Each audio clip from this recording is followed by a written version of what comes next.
তাৰ কৰ্ম ঘোৰ নাৰদে কইছে ক্ৰন্দন হয় মোৰ দুই চকু ভৰি বহে পানী এ নকৰে হৰিত ভাৱ নাহিব কথিত ৰাপ কোননো শাস্ত্ৰৰ তত্ত্ব জান কি কথা ক'লে যিসকল বিষয়ত আসক্ত মায়াময় জাগতিক পঞ্চ বিষয়কে মাত্ৰ অনুৰাগী তাকে প্ৰাপ্তিৰ কাৰণে মাত্ৰ নিৰন্তৰ কৰ্ম কৰি আছে ৰূপ ৰস গন্ধ স্পৰ্শ শব্দ এই পাঁচটাৰ কাৰণে মানুহ পাগল হৈ আছে তাৰ হৰি ভজাৰ কাৰণে তিল মানুহ ইচ্ছা নাই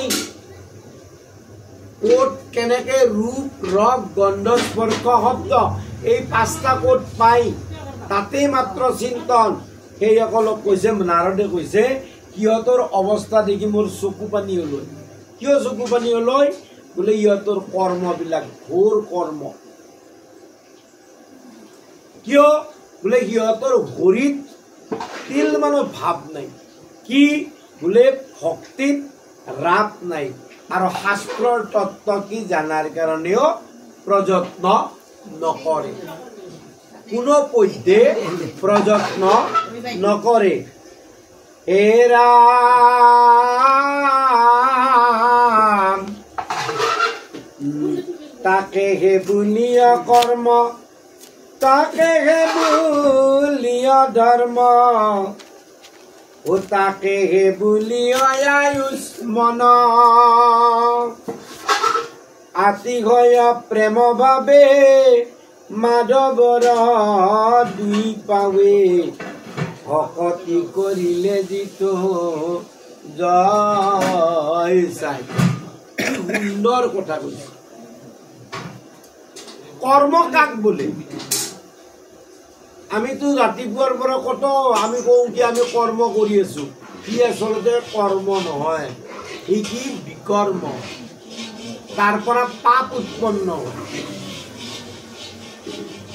আমি ৰাতিটো পুৱাৰ পৰা হৰি বিমুখ হৈ হৰিৰ চিন্তন নকৰাকে যতে কৰ্ম কৰি আছো তাক বিকৰ্ম বুলি কয় আৰু তাৰ পৰা পাপ উৎপন্ন হয় সেইকাৰণে কৈছে কি কৰ্ম কাক কয়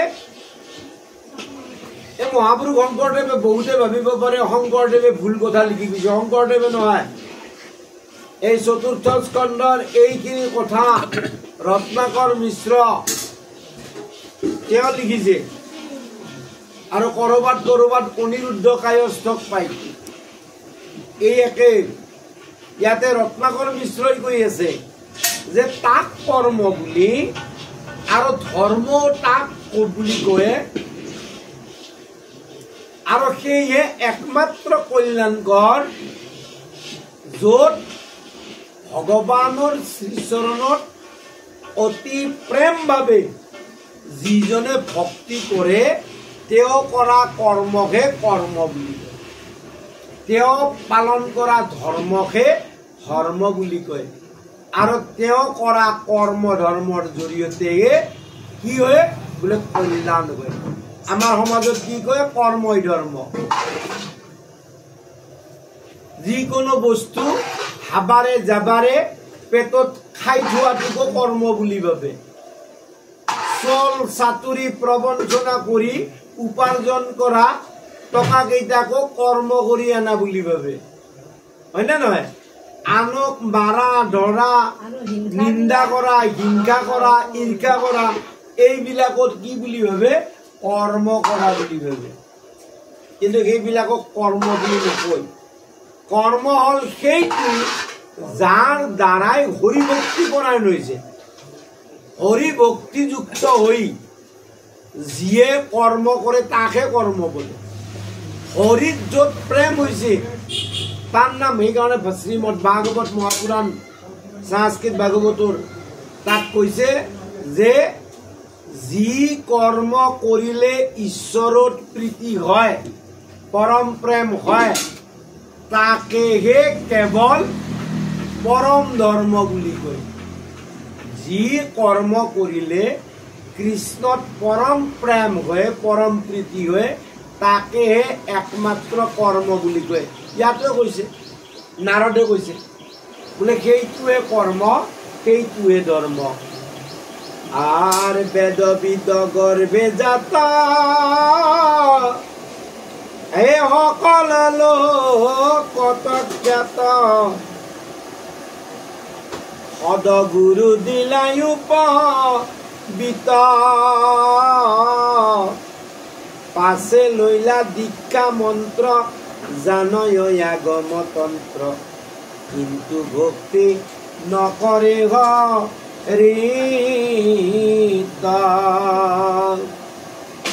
বেদবিদ অর্থাৎ বেদর তত্ত্বক যিয়ে জানে, বেদর তত্ত্বক যিয়ে জানে সেই সকল কি হইছে বোলে তেনেকুৱা জ্ঞানীৰ গৰ্ভত জন্মিছে, জন্ম লৈছে। ব্ৰাহ্মণ, ব্ৰাহ্মণৰ ঔৰসত জন্মিছে, জন্মি কি কৰিছে সৎগুৰুৰ দ্বাৰা উপনয়ন সংস্কাৰো হৈছে, হৈ যজ্ঞ সূত্ৰও দিছে। অৰ্থাৎ লগুণ দিল্লী যাক কয় আমাৰ ইফালে লগুণ দিয়া, সেই যজ্ঞ সূত্ৰ সৎগুৰুৱে দিছে। তাৰ পাছত দীক্ষা মন্ত্ৰও লৈছে। লৈ কিন্তু কি নকৰে, আজি আমাৰ সমাজত না সান্ধ্যা গায়ত্ৰী কৰে, না সান্ধ্যা দিনী কৰে, একো নকৰে, একো নকৰে। লগুণ দেনী হল, কাম খতম, চব পাহৰি। সেইকাৰণে তেওঁসকলক দ্বিজ বুলিও নকয়, কি কয় দ্বিজ বন্ধু বুলি কয়। এতিয়া কি কৰিছে ধৰি ললো, তেওঁ বেদাদিক জ্ঞান গুৰুৰ গৃহত শিকিল। কি শিকে আগম তন্ত্ৰ। আগম মানে বেদৰ আগম ভাগ, কি মন্ত্ৰ আৰু ব্ৰাহ্মণ্য, কেনেকে যজ্ঞ কৰিব লাগে 5 প্ৰকাৰ। বেদতটো আৰু পূজাৰ কথা নাই, বেদত যজ্ঞৰ কথাই আছে। শিকিল যজ্ঞৰ কথা। এতিয়া কিন্তু কি নকৰে, হৰিত ভক্তি নকৰে। কিয় বোলে বেদৰ যি পৰৱৰ্তী ভাগ, এই আগম ভাগতে দেখিল, নিগম ভাগক লগি নগলে আৰণ্যক আৰু উপনিষদত। গতিকে কি হল বোলে তেওঁলোকে হৰিভক্তি পৰায়ণ যি হব লাগে সেই কথাটো নাজানিলে। আগমত যজ্ঞাদি কৰি কি কৰিব খোজে, পুণ্য উপাৰ্জন কৰিব খোজে, স্বৰ্গত যাব লাগে, পুত্ৰাদি ধন সম্পদ মান সন্মান কেৱল তাতে মতি কৰি থাকিল। সেইকাৰণে কৈছে তাৰ জন্ম কৰ্মে আবে, হে কোন কৰ্ম কৰিবে ক, মন্ত্ৰ জানি কৰিবে ক কি, যিটো মহামন্ত্ৰবাদী হব তৰিবাক লাগি, যিটো জনে নপাইলে বুদ্ধি। কি কলে যে সেইজনো যিয়ে ব্ৰাহ্মণ ক্ষেত্ৰীয় বৈশ্যৰ গৰ্ভত জন্মি উপনয়ন সংস্কাৰ দীক্ষা মন্ত্ৰ লৈ কেৱল আগম তন্ত্ৰতে আবদ্ধ হৈ থাকিল, হৰিভক্তি নকৰিলে সেইসকলৰ জন্ম কৰ্ম, সেইসকলে মন্ত্ৰ তন্ত্ৰ জানি কি কৰিব। কিয় বোলে তাৰ নিচিনা মহামন্দভাগী নাই। কিয় বোলে সি ভৱ তৰিবাক নোৱাৰে, সি কেতিয়াও সংহাৰ কৰিব নোৱাৰে। তেওঁ ভৱতৰণৰ উদ্দেশ্য কি সেইটো তেওঁ নাজানিলে, ইমান জ্ঞান বেদাদি শাস্ত্ৰ পঢ়িও। আৰু সেইকাৰণে আৰ দেৱতাৰ সম আয়ু পায়া মনোৰম, বেদৰ বিহিত কৰ্ম কৰে পৰম উত্তম হাৰ হৰিত ভকতি তাৰ ফল অবিহিত কৰ্ম কৰে। দেৱতা আমাৰ 1 বছৰ মানে দেৱতাৰ 1 দিন। আমাৰ 1 বছৰ মানে দেৱতাৰ 1 দিন। ইয়াতে কৈছে দেৱতা গণৰ সম আয়ু পায়ো কি কৰে বোলে বেদৰ বিহিত কৰ্ম কৰে। বেদে যাক বিহি আছে তাকে বোলে কৰ্ম, বেদে যাক নিষেধ দিছে তাক বোলে অকৰ্ম। আমি পাম একাদশত। এতিয়া কৈছে ইয়াতে বেদৰ বিহিত কৰ্ম কৰে। কৰিলে কি হয় পৰম উত্তৰ সাৰ। বেদৰ বিহিত কৰ্মৰ পৰম সাৰ কি হৰি ভকতি। হৰি ভকতি ফল অবিহিত কৰ্ম কৰে। হৰি ভক্তি ফল প্ৰাপ্তিৰ কাৰণে নকৰে। 2য় স্কন্ধৰ আৰম্ভণিত কি কৈছে জয় জয় কৃষ্ণ যাৰ স্মৰণ মংগল জাগ যোগাদিৰ হৰিনাম সন্ত ফল। আচলতে যাগ যজ্ঞ কৰিও যদি নিষ্কাম নিষ্প্ৰিয়ভাৱে কৰে, কৰ্তৃত্ব অভিমান শূন্য হৈ কৰে, তেনেহ'লে তেতিয়া কি হয় বা বোলে তাক হৰিনামে লগ দিয়ে, হৰিয়ে লগ দিয়ে, ই সংসাৰৰ পৰা তৰি যাব পাৰে। গীতাটো কৈছে ভগৱানে যে তুমি যি কৰা চব মোৰ উদ্দেশ্যে যদি কৰা, যজ্ঞ কৰা, পূজা কৰা, যি কৰা, তেতিয়াহ'লে তোমাৰ মোক্ষ নিশ্চিত। গতিকে ইয়াতে কৈছে যে হৰি ভক্তিৰ অৰ্থে কিন্তু নকৰিল। তেতিয়াহ'লে কি হ'ব শাস্ত্ৰে বা কৰিব কিহ ও যেন খায়া মৰে বিহ ইহ পৰলোকে নাহি সুখ তপস্বৰীলা গৰ নম নম কৰে চোৰ কোন ফল হৰিত বিহিত মূৰ্খ। এতিয়া ক'লে কি চাম যে এইসকল জীৱ তেওঁলোকক শাস্ত্ৰই বা কি কৰিব?